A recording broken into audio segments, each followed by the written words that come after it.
कर्मचारियों को छठा वेतन आयोग इस बार दिया गया है, उसमें पंजाब से हिमाचल का कर्मचारी बहुत पीछे हो गया है मूल वेतन के मामले में। हमने केवल और केवल मात्र यही बात सरकार के ध्यान में लाने का प्रयास किया था और उसको लेके हमने काफ़ी हद तक जो है सरकार के समक्ष अपना शक्ति प्रदर्शन भी किया और रिजाइनमेंट शो भी की है।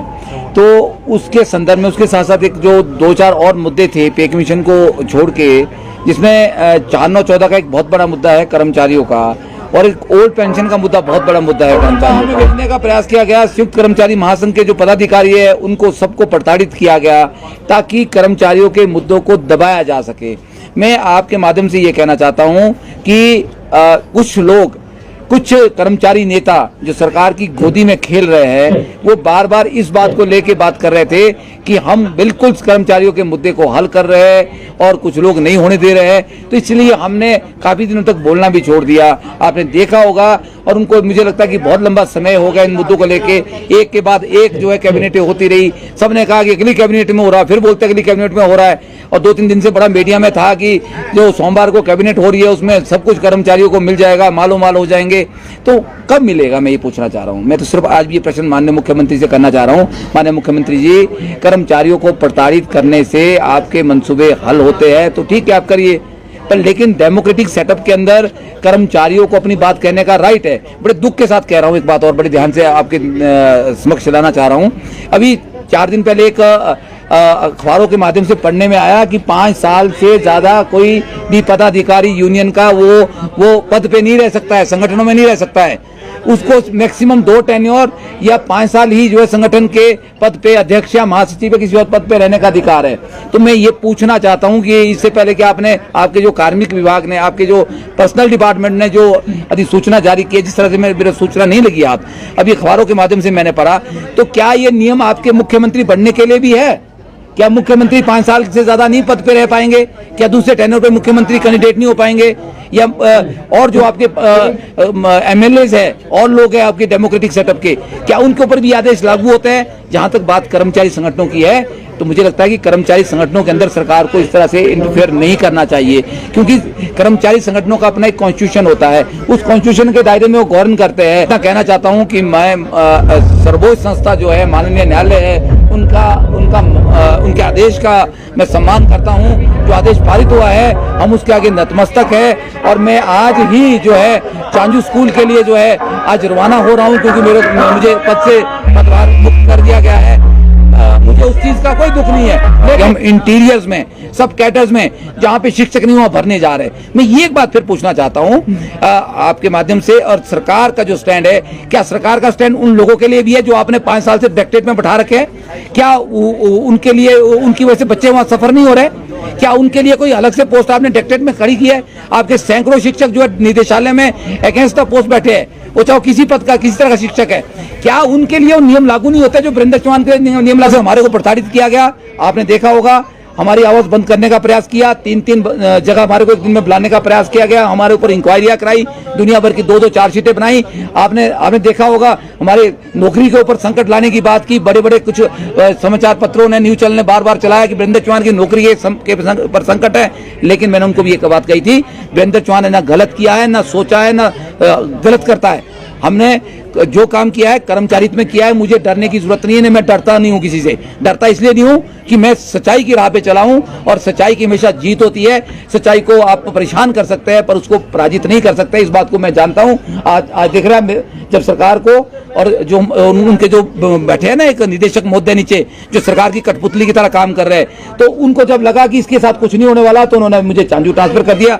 दुर्भाग्य इस बात का है कि उसके बाद पूरी मशीनरी जो है सरकार की, जितनी जुडिशियरी उसकी मशीनरी है, जो लॉ डिपार्टमेंट इनकी अपना जो एक लीगल सेल है, तो पूरी मशीनरी इस काम में लग गई, इनके एडवोकेट जनरल से लेकर पूरा सिस्टम, कि वीरेंद्र चौहान को किस तरह से यहाँ से भेजा जाए। लेकिन वो कामयाब हुए। हम उस बात के लिए भी ये कहते हैं कि ठीक है, हमें जाना है तो जाने में हमें कोई संकोच नहीं है, और हम फिर भी 1 मिनट नहीं गिरेज करेंगे। मुझे कल लीव किया, मैं आज जा रहा हूँ, उसमें कोई परेशानी नहीं है। आप ये सोचेंगे कि हम आपके पास आएंगे, फिर आपसे वो बोलेंगे, नेगोशिएशन करेंगे जैसे बाकी लोगों ने की, या बातें मांगे उठाना बंद करेंगे, तो ये इसके लिए हम नहीं बने हैं। हम बने हैं तो कर्मचारियों के मुद्दे को उठाने के लिए बने। पर एक बात का मुझे बहुत खेद है कि हिमाचल का कर्मचारी आज इतना डर गया है या इतना उसको डरा दिया गया है कि आज संगठन देखने को नहीं मिल रहे होंगे। मुझे लगता है आपको बाइट देने को भी संगठन का कोई पदाधिकारी खड़ा नहीं हो रहा होगा। जो होते हैं वो जीवसूरी करने के लिए होते हैं, वो हजारों अपनी अचीवमेंट कराते हैं। मुझे नहीं लगता कि कौन सी अचीवमेंट हिमाचल प्रदेश के कर्मचारियों के लिए इस सरकार ने दी है। जो सरकार कर्मचारियों के एरियर को नहीं दे पा रही है। 2016 का पे कमीशन है, 2016 के बाद 2022 आ चुका है। 2016 का पे कमीशन जो कर्मचारियों को मिलना था उसका एरियर की अभी तक सरकार बात नहीं कर रही है कि कितना देना और कब देना है। जो हमारा पे कमीशन है उसमें हजारों रुपए का कर्मचारियों को नुकसान हो गया, उसकी सरकार बात नहीं कर रही है। 2016 का जो हमारा अलाउंसेस है उस अलाउंसेस को बदलने के लिए सरकार कुछ नहीं बोली कि हमने उसमें बढ़ोतरी करनी है कि नहीं करनी, कितनी करनी है, पदों को भरने के ऊपर सरकार कोई बात नहीं कर रही है। तो मैं समझता हूं कि इस कर्मचारी कैसे खुश हो सकता है। और सरकार कोशिश करिए कि दमनकारी नीति अपनाई जाए। 4/9/14 को बंद कर दिया गया है कि सरकार सोच रही है कि पुरानी पेंशन बहाल नहीं करेंगे। और मुझे लगता है और मैं विश्वास और दावे के साथ कह सकता हूं बहुत जल्दी सरकार को पुरानी पेंशन भी बहाल करनी पड़ेगी और जो हमारे वित्तीय लाभ है वो भी देने पड़ेंगे। आने वाले समय में कर्मचारी इतना उग्र होगा हिमाचल प्रदेश के अंदर कि सरकार जो सोच रही है उसके बिल्कुल विपरीत होने वाला है। इस ज्वाला को हम हर जिले में जाके इस लॉ को जगाएंगे। मैं कल चंबा जा रहा हूं, सुबह कल चंबा में भी अपनी बात को रखेंगे।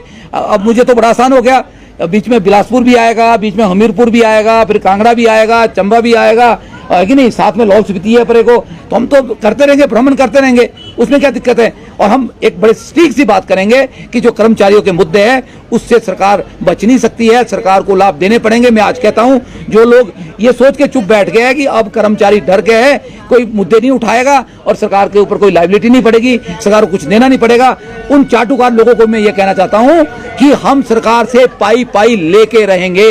ये बात आज ध्यान से सुने, सरकार को हमारी पाई पाई जो है वो देनी पड़ेगी, उसके लिए हम संघर्ष करेंगे। और मुझे विश्वास है कि संयुक्त कर्मचारी महासंघ जो मैंने बनाया था उस टीम को हम दोबारा से जिंदा करेंगे और हम दोबारा से लोगों के बीच जाएंगे और संयुक्त कर्मचारी महासंघ के टीम के माध्यम से जो है अपनी बात को रखेंगे। और सरकार के खिलाफ जिस तरह हमने पहले भी 4 जिलों में प्रदर्शन किए, बहुत बड़ा हमने एक आपने देखा होगा बहुत बड़ा रैली के शक्ल में, जुलूस के शक्ल में सरकार के खिलाफ विरोध किया था। उसके बाद हमने एनपीएस का धरना यहाँ पे करवाया था एनपीएस के खिलाफ। और उसी तरह से दोबारा से ये क्रम हम शुरू करने वाले हैं।